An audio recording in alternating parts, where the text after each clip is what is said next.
This is Larry Munson and the usual crew, and we are speaking to you, as I'm sure you realize, in the Superdome in New Orleans. This is not necessarily the friendliest place in the world to have to play today. And today in the newspaper, by the way, they had 15 reasons why they should hate the Falcons. I was listed in the paper as one of the 15 reasons why they should hate the Falcons. When you look at this rivalry, it was so important to the two teams. I mean, maybe it wasn't as important to the rest of the league, but it was so important to these two ball clubs. I'll be very surprised if today's game isn't extremely exciting. A lot of big plays. The Saints rivalry was probably the biggest rival that Atlanta had, and I loved it. I loved going to play in New Orleans as a Falcon, 100%. Because, you know, it was going to be gritty, it was going to be nasty, it was going to be dirty, and it was going to be hype. That was the loudest stadium we've ever been in. And when we left, when that game over, it was the quietest stadium I've ever been in. And I got to say, they're fans.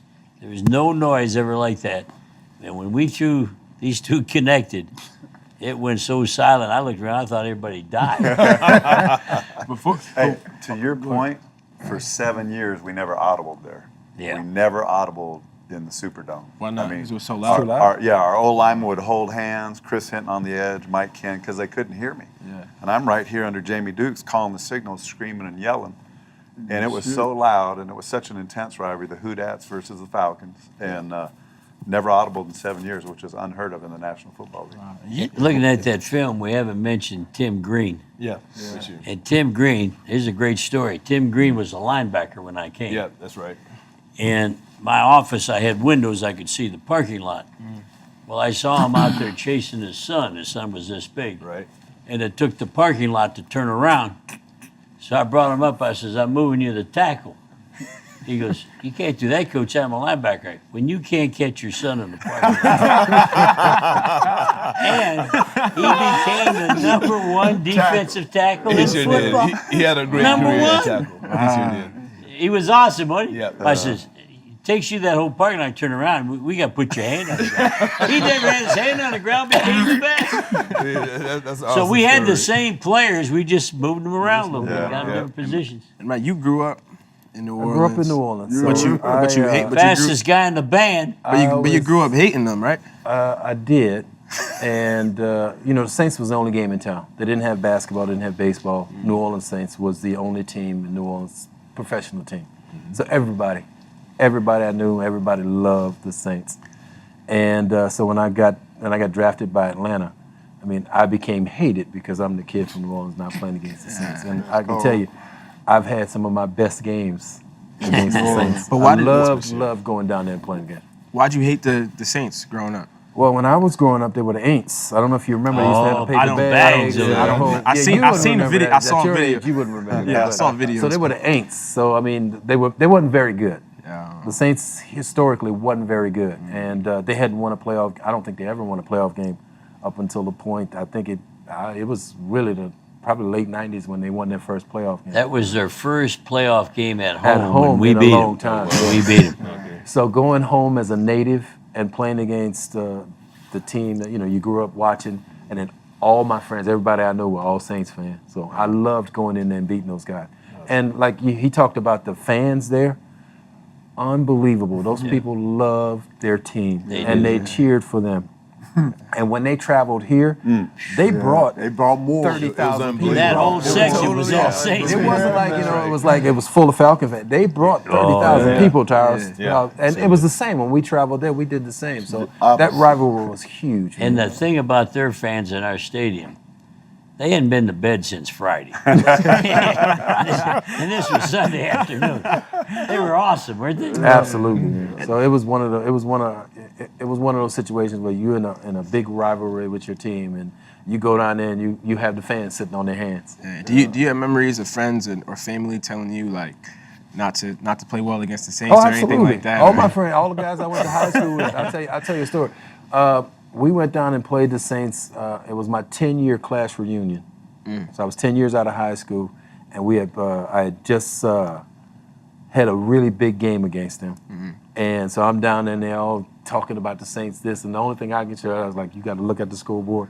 And I scored 2 touchdowns against your team. That was huge because they love their team.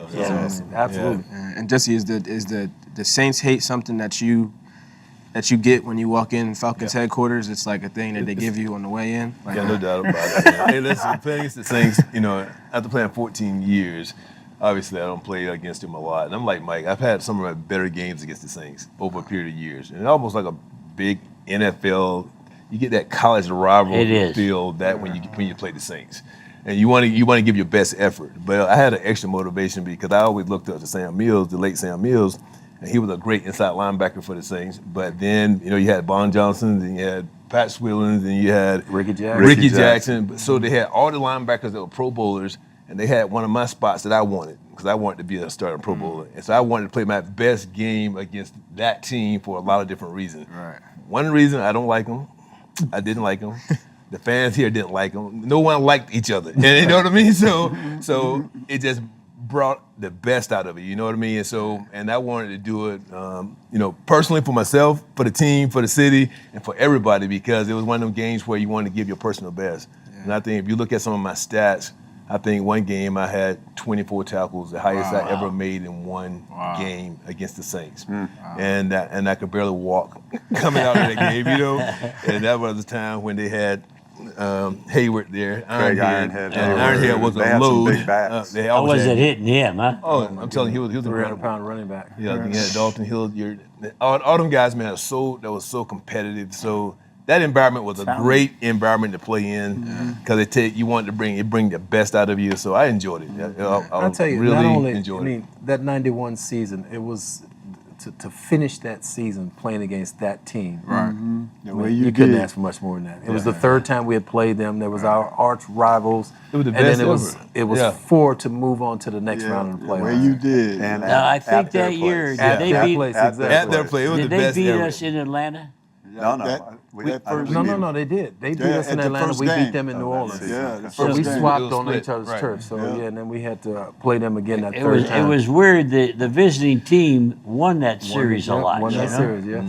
And Chris, you said from a quarterback standpoint, how hard was it playing in that away against the Saints? It was just so loud, I mean, when you go in there, you feel like you're at a rock concert where the volume's on high the entire time, like an AC/DC concert or something like that, back in the day. And when you leave the place, you shower up, you go get on the bus, you go to the airport, your ears ring for like the next day. Seriously, sure. I mean, your ears are ringing, and you're like, and you can't sleep when you get home because you're just, it's just a contact high from being in there. But, I think Jesse touched on some of the guys we played against. It was a hated rivalry, but it was a mutually respected rivalry. I played in the Pro Bowl in 91, 92, and their 4 linebackers that Jesse just mentioned were all there. Sam Mills, Von Johnson, Ricky Jackson, Pat Swilling. And then Philadelphia, they had Seth Joyner, Jerome Brown, Reggie White, and Clyde Simmons. And 8 dudes made up 2 positions in the Pro Bowl, and 4 of them were Saints players. Absolutely. So, I mean, their defenses were nasty. It was always a physical game. It was always violent. It was always intense. The crowd noise was unbelievable, but it was just that much more gratifying when you go in there and beat them at their place. We prepared for that game by bringing speakers out to our practices and blasting noise because we knew how loud it was going to be. Yeah, So almost smart forgot about thing, that. The same right, ones he from the brought locker room? speakers. We actually just brought our boom that's box in the what- locker room. He brought these speakers out, and at practice he's blasting this music. It's just sound, and it just gets so loud. But we had to function as I know for an offense, we had to function as an offense, not being able to communicate with each other. He mentioned their 4 linebackers. Their pass rush was really unbelievable. So June Jones was a great coach. We all know him. And we're charting. And all their games were won when they were on defense on 3rd and long. They'd knock the ball out, they'd sack the guy, and they would do something to win the game. And we'd watch a film and they're okay. Then they win the game on 3rd and long. So in your game, I said to June, this is how crazy your coach was.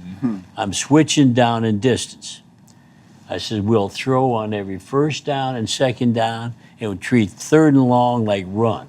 We got on the airplane, we're laughing. we won the game and didn't care about a third down conversion. But they never made a play against us where they scored on defense. And that's how they won. Yep. So they didn't know what the heck we're doing. Every first down, these two cats are throwing it.